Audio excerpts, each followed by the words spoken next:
श्रीराम वंदन जीव विसरे भूकतहान आनंदे निवती नयन रघुनंदन देखुनी. या ठिकाणी परशुरामचंद्राचा जो सोहळा आहे, राजगादीवर बसण्याचा जो सोहळा आहे, या ठिकाणी तो वर्णन करायला चालू आहे. सगळ्या अयोध्या नगरीला वाटू लागले आता रामराज्य येणार आहे. रामराज्य म्हणजे कशासाठी आनंद होऊ लागला? रामराज्यामध्ये दुःख उरणार नाही आणि दुःख उरणार नाही म्हणून आनंद होऊ लागला. म्हणून या ठिकाणी सगळेजण असणारे सडा टाकू लागलेले, रांगोळी काढू लागलेले. इथं काढली का? हाय इथं बी आहे. इथं सुद्धा सोहळा असणारा या ठिकाणी चालू आहे महाराज. आणि मग या ठिकाणी जे लोक आहेत ते प्रभूकडे, प्रभूंचं मुख पाहण्यासाठी आतुरता. इथंही काही लोकांना आतुरता लागली. होय महाराज, चाळक महाराज तुम्हाला झोप लागू लागली. जरा मोठ्यानं सांगू का? मोठ्यानं सांगू काय त्याला? इथं आल्यावर जर झोप लागत असेल तर काळ आल्यावर माणूस का जागा राहील का? त्यावेळेस आपोआप डोळे जागतील महाराज. म्हणून असणार या ठिकाणी काय केलं पाहिजे?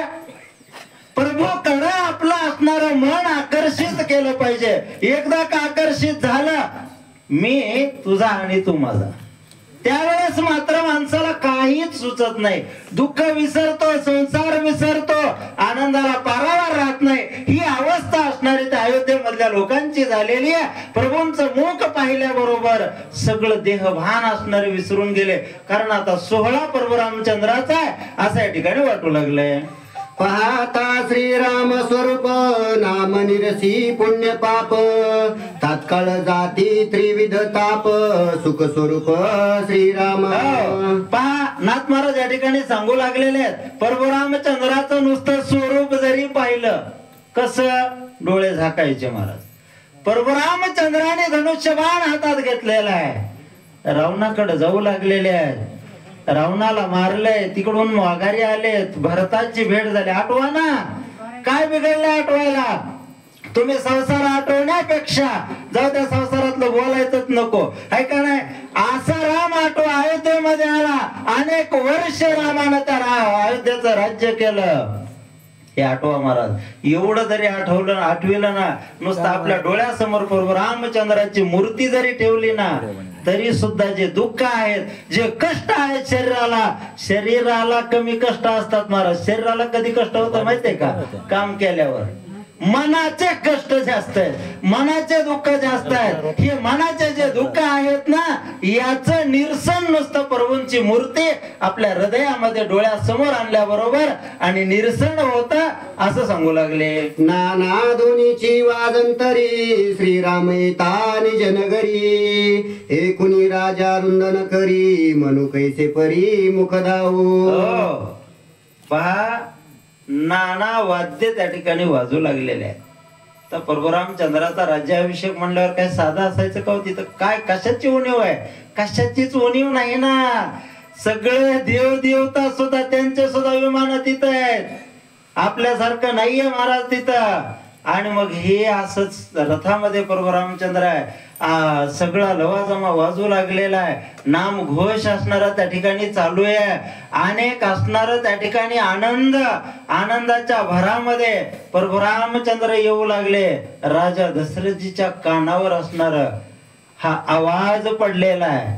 आणि कुठल्याही बापाला पोरग बाहेरून आल्याबरोबर कळतंय, नाही कळत असं नाही. राजा दशरथजीच्या कानावर आवाज गेला. काय वाटू लागलं दशरथजींना? जगासी श्रीरामाचे सुख तिने दशरथा परम दुःख त्याचे पाहुणा शके मुख पडिले अटक कैकई. हो, राजा दशरथजीच्या डोळ्यामधून अश्रू वाहू लागले, दुःख करू लागले. राजा दशरथजी काय बोलू लागले? आतापर्यंत नाथ महाराजांनी लिहिलंय सगळ्या जगाना, नुसतं परशुरामचंद्राचं स्वरूप जरी आठवलं तरी दुःखाचं निरसन होईल. राजा दशरथजी विचार करू लागला, मला तर या ठिकाणी सुख होण्याऐवजी परशुरामचंद्राचा विरह होणार आहे, त्याच्यामुळे मला आता दुःख होऊ लागलंय. आता या ठिकाणी असणार मी राम कार्यामध्ये आडवा येणार आहे. याच्यासाठी कारणीभूत कोण आहे? कैकईच्या शब्दाला गुंतलो. गारच्याच्या आहे का नाही? आवडतीच्या जास्त आवडतं नसावं.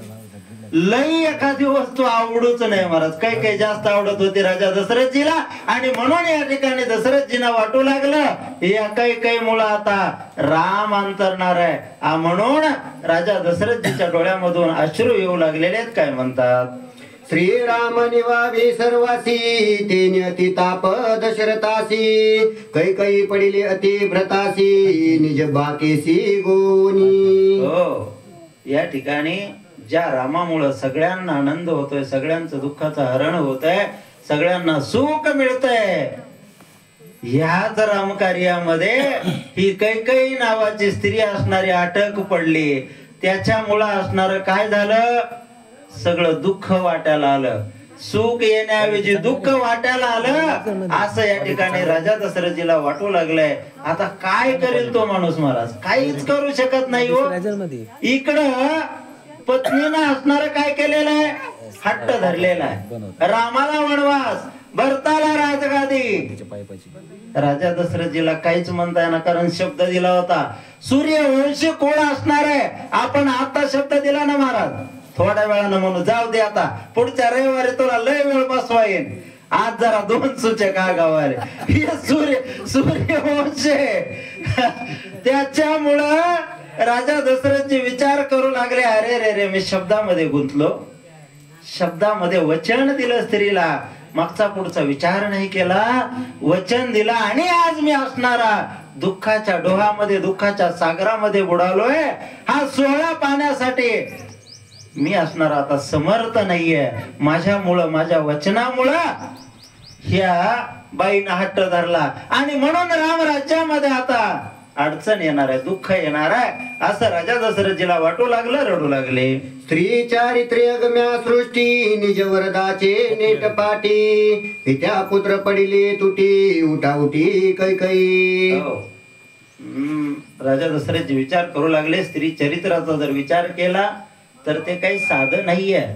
तिने विचारच केला नाहीये की आपल्या हट्टामुळे नेमकं काय घडणार आहे, याच्यामध्ये आता नेमकं किती दुःख येणार आहे, याचा विचार तिने असणारा केला नाही. राजा दशरथजी म्हणतात आपल्याच पुत्राची, आपल्याच पित्याचा असणार तूट पडली, ताटा तूट होऊ लागली. कशामुळं? फक्त स्त्री हट्टामुळं. आणि स्त्री हट्ट का पूर्ण करावा लागला? दिलेलं वचन असं पुन्हा पुन्हा त्याला भरू यायलो. पण जो करता माणूस आहे का, करता पुरुष आहे का, कारभारीच होऊन बघावं. मी एवढा का सांगतोय महाराज, 9वीला आमच्या वडिलांनी गळ्यात हार घातला, हे तुला संसार. आणि म्हणून आता इथपर्यंत पार माझ्यापेक्षा 10 वर्ष मोठा माझा भाऊ आहे, आणखीन पांढरे सुद्धा केस झाले नाही, माझं पूर्ण पांढरं झालंय का तर 9वीला संसार. असं असणारी गत महाराज राजा, हो खरी परिस्थिती आहे. राजा दशरथजी असणारे विचार करू लागले, बाबा आता बोला येणार आणि म्हणा येणार, काहीच उपयोग नाही. बरं काहीच नाही म्हणावं तरी डोळ्यातले अश्रू राहणार. जो राजा दशरथ स्वर्गामध्ये देवाकडून युद्ध करण्यासाठी जात होता, जो दैत्याला हरवणारा राजा दशरथ आज स्त्रीच्या समोर पडलाय, लोळू लागलाय, रडू लागलाय. अशी अवस्था माझी झाली आहे असं राजा दशरथजी मनामध्ये विचार करतात. दारुण्य स्त्रियाचे विंदन श्रीरामासी वन प्रयाण तिची दशरथाची मरण नाडिले आपण वेदावी. विंदान स्त्रीचा असणार अगम्य आहे. या ठिकाणी असणार तिला काय दुःख येईल, काय या राज्यामध्ये अडथळा येईल याच तिला काही घेणं देणं. माझा हट्ट पूर्ण झाला ना, बस माझी वस्तू घेतली ना, बस झालं. या राज्यामध्ये काय त्रास होणार आहे, नवऱ्याला बाहेर गेल्यावर किती लोक पैसे तिला काही घेणं देणार नाही महाराज, परंतु माझा हट्ट पूर्ण झाला पाहिजे. आणि याच्यामुळे काय होईल, राजा दशरथजी म्हणतात माझा राम वनाला जाईल आणि त्याच्यामुळेच मला मरण सुद्धा येईल असं राजा दशरथजी मनामध्ये विचार करतात. ऐसे जाणून दशरथ अतिशयासी विलपत तव तेथे पालत तव तेथे पातला श्री रघुनाथ समेत सुमित्र. हो, विचार करू लागलेले राजा दशरथजी. आता जे येणार दुःख आहे ते साधं नाहीये. विचार करण्यामध्ये आता गप्प बसलेलं बरं, काय करता येणार आहे? काहीच म्हणता येत नाही हो. आपण सुद्धा बाहेर आहे का नाही महाराज, बाहेर चौकात गेल्यानंतर मोठ्या वातावरणात घरी असणार अवघड आहे.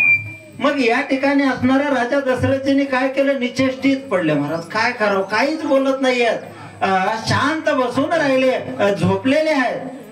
कारण दुःखी माणूस जो असतो ना त्याला पर्याय उरलेला नसतो, आणि म्हणून राजा दशरथजी झोपले.